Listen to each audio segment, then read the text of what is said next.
नमस्कार। आज हम विधि शास्त्र के विभिन्न प्रकारों के बारे में जानकारी प्राप्त करेंगे।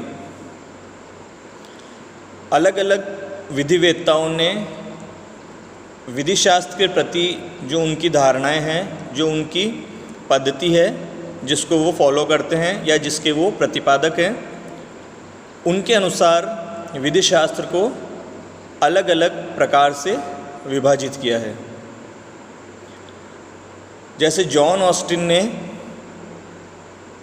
विधि शास्त्र को सामान्य और विशिष्ट अर्थशास्त्र में वर्गीकृत किया है, यानी जनरल एंड पर्टिकुलर जूरिस्प्रूडेंस, और यह कहा है कि इन दोनों के क्षेत्र अलग अलग हैं और निश्चित हैं। इसी प्रकार सामंड ने विधि शास्त्र को विश्लेषणात्मक, ऐतिहासिक और नैतिक 3 शाखाओं में विभक्त किया है। प्रसिद्ध अंग्रेजी विधिवेत्ता जेरेमी बेंथम ने विधि शास्त्र को 2 भागों में विभक्त किया है, व्याख्यात्मक और मूल्यांकनात्मक। और वर्तमान में विधि शास्त्र की जिस प्रणाली को अपनाया गया है, जिस रूप में विधि शास्त्र का अध्ययन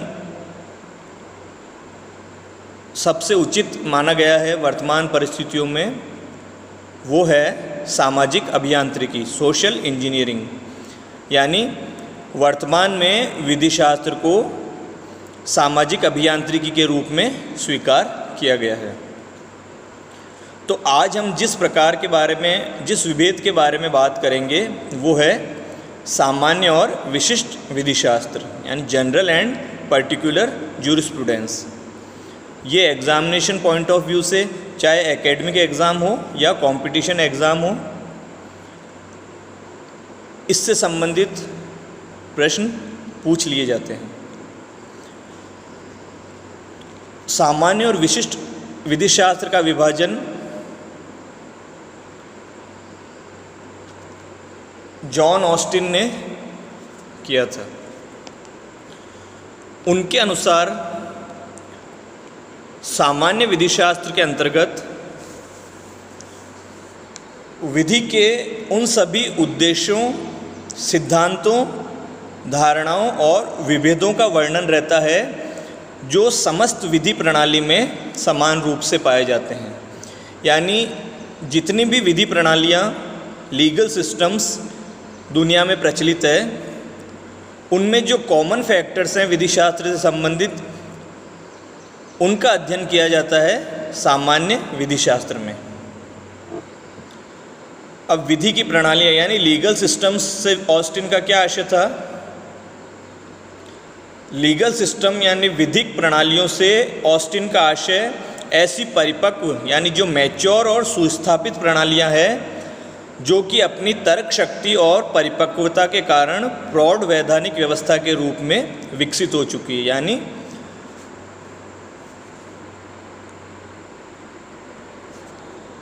ऐसी विधिक प्रणालियाँ जो तर्क शक्ति के आधार पर परखी गई हैं और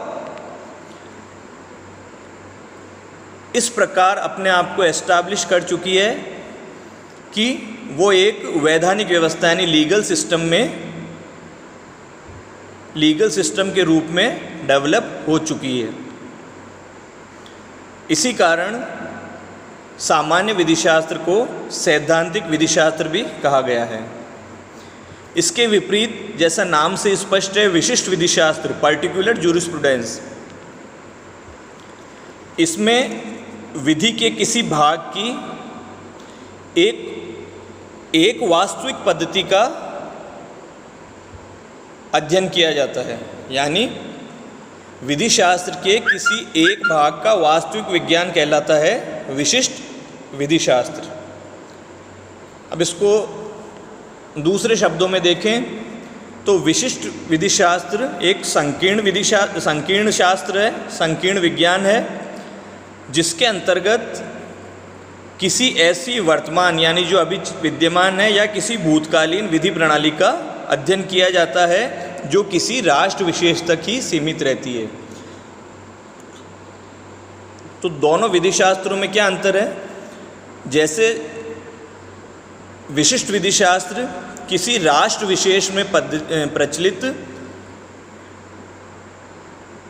किसी वर्तमान या भूतकालीन विधि प्रणाली के अध्ययन से ही सीमित रहता है, जबकि सामान्य विधि शास्त्र संपूर्ण विश्व की विधि प्रणालियों में जो कॉमन फैक्टर्स हैं यानी उनके उद्देश्य, जो कॉमन उद्देश्य हैं, जो कॉमन सिद्धांत हैं, धारणाएं हैं और जो कॉमन रूप से जो विभेद पाए जाते हैं उनका अध्ययन सामान्य विधि शास्त्र में किया जाता है। इसलिए इसका क्षेत्र बहुत व्यापक है विशिष्ट विधि शास्त्र की बजाय। विशिष्ट विधि शास्त्र को व्यावहारिक विधि शास्त्र या राष्ट्रीय विधि शास्त्र भी कहा जाता है। ऑस्टिन ने सामान्य विधि शास्त्र को ही सुस्पष्ट विधि का दर्शन, फिलॉसफी ऑफ पॉजिटिव लॉ कहा है। यहाँ आप दर्शन शब्द से तात्पर्य किसी दार्शनिक विचारधारा जो अरस्तु, प्लेटो जैसे दार्शनिक थे उससे न होकर वैज्ञानिक अध्ययन से है। यानी दर्शन से तात्पर्य है किसी भी विधि प्रणाली का वैज्ञानिक अध्ययन। सामंड के अनुसार ऑस्टिन के अनुसार सामान्य विधि शास्त्र से आशय ऐसी विधियों के तत्व और उद्देश्यों की विवेचना करना है, उनका वर्णन करना है जो सभी विधिक व्यवस्थाओं में समान रूप से पाई गई हैं, जबकि विशिष्ट विधि शास्त्र किसी देश विदेश की व्यावहारिक विधि प्रणाली या उसके किसी अंश का या उसके किसी भाग का विज्ञान है। तो सामान्य और विशिष्ट विधि शास्त्र को एक उदाहरण द्वारा इस प्रकार समझ सकते हैं, जैसे संपत्ति की अवधारणा, कॉन्सेप्ट ऑफ प्रॉपर्टी, कमोबेश विश्व की सभी विधिक प्रणालियों में पाई जाती है।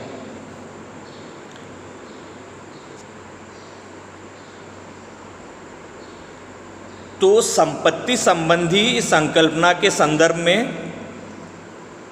संपत्ति शब्द का क्या अर्थ है, उसका क्या निश्चित अर्थ है और उसके क्या लक्षण होंगे, यानी किस चीज़ को हम संपत्ति कह सकते हैं और उसके क्या लक्षण होंगे। इन बातों का अध्ययन, इन बातों का वर्णन सामान्य विधि शास्त्र के क्षेत्र के अंतर्गत आता है। यानी जो सभी विधिक प्रणालियों में संपत्ति की परिभाषा है वो मूलभूत रूप से समान होती है, कॉमन होती है। तो इसका अध्ययन यानी संपत्ति का क्या अर्थ है, उसके क्या लक्षण होंगे, इसका अध्ययन सामान्य विधि शास्त्र के अंतर्गत आता है। इसी प्रकार सामान्य विधि शास्त्र में यह भी अध्ययन किया जाता है कि किन किन परिस्थितियों में संपत्ति का अर्जन या अंतरण किया जा सकता है या इसे पूर्णतः समाप्त किया जा सकता है। तो सामान्य विधि शास्त्र का कार्य यह है कि उसके द्वारा बिना किसी विशेष विधि प्रणाली का सहारा लिए संपत्ति से संबंधित विभिन्न पहलुओं का जो सभी विधिक प्रणालियों में समान रूप से पाए जाते हैं उनका विवेचन किया जाए। परंतु विशिष्ट विधि शास्त्र यह ज्ञात करवाता है कि पर्टिकुलर किसी विधि प्रणाली में कि अमुक प्रणाली में संपत्ति की व्याख्या किस प्रकार की गई है तथा उसे किस प्रकार अर्जित, अंतरित तथा समाप्त किया जा सकता है। यानी सामान्य विधि शास्त्र तो उन कॉमन फैक्टर्स के बारे में विवेचन करता है जो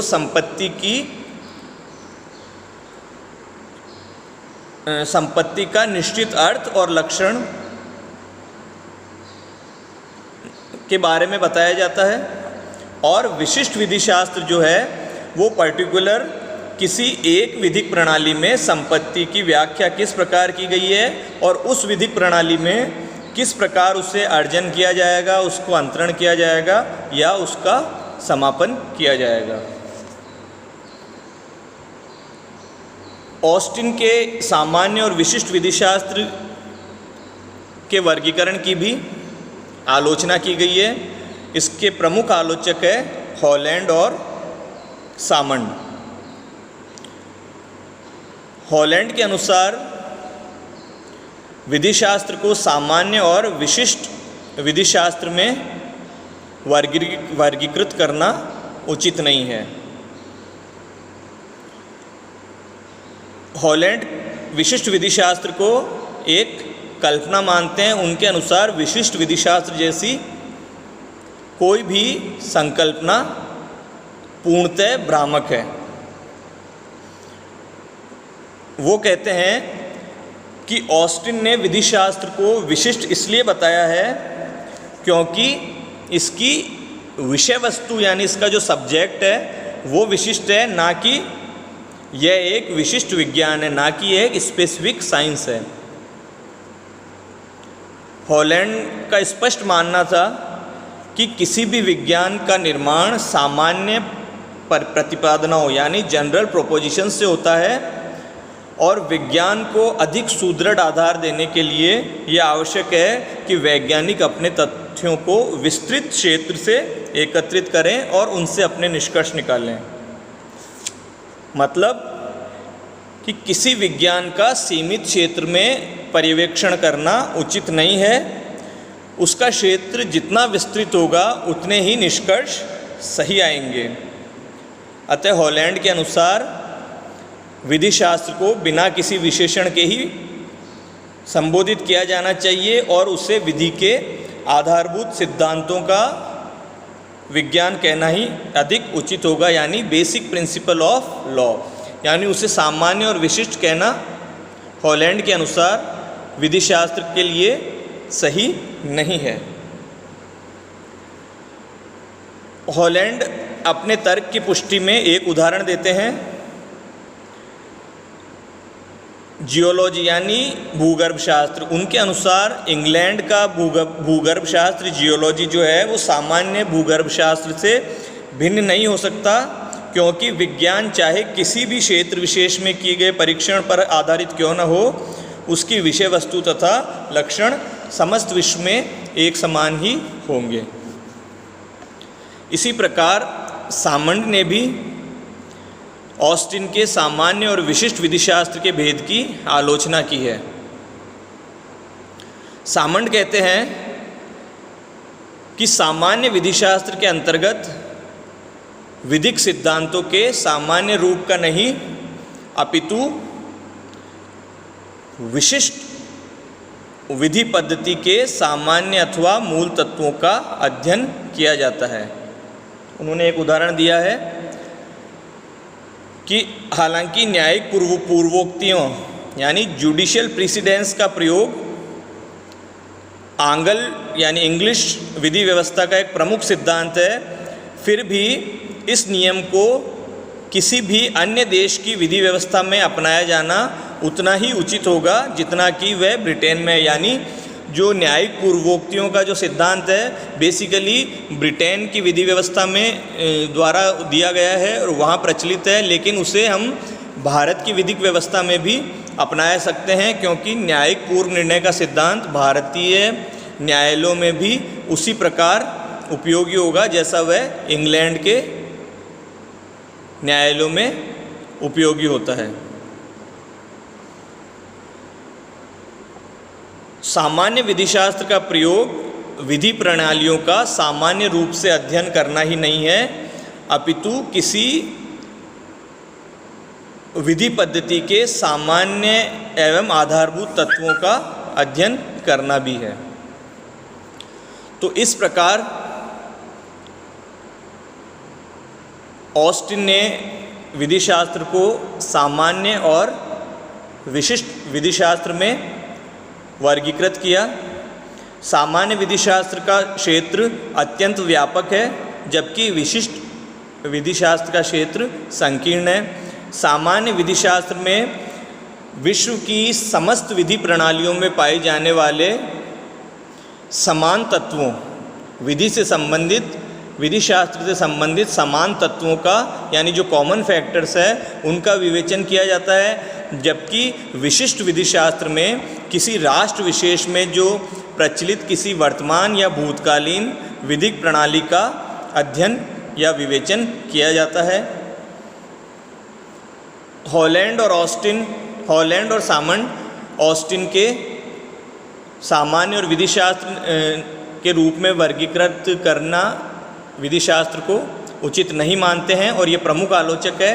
हॉलैंड के अनुसार विधि शास्त्र केवल सामान्य विधि शास्त्र ही हो सकता है, उसे विशिष्ट कहना उचित नहीं है। कंपटीशन एग्ज़ाम में ये क्वेश्चन पूछ लिया जाता है कि हॉलैंड ने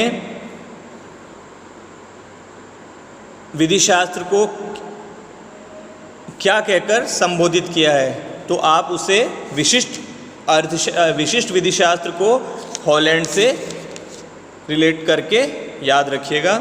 इसी प्रकार सामंड के जो विवेचना करें, जो सामंड ने जो आलोचना की है उसको देखें, तो सामंड के अनुसार सामान्य विधि शास्त्र नाम की अवधारणा उचित नहीं है।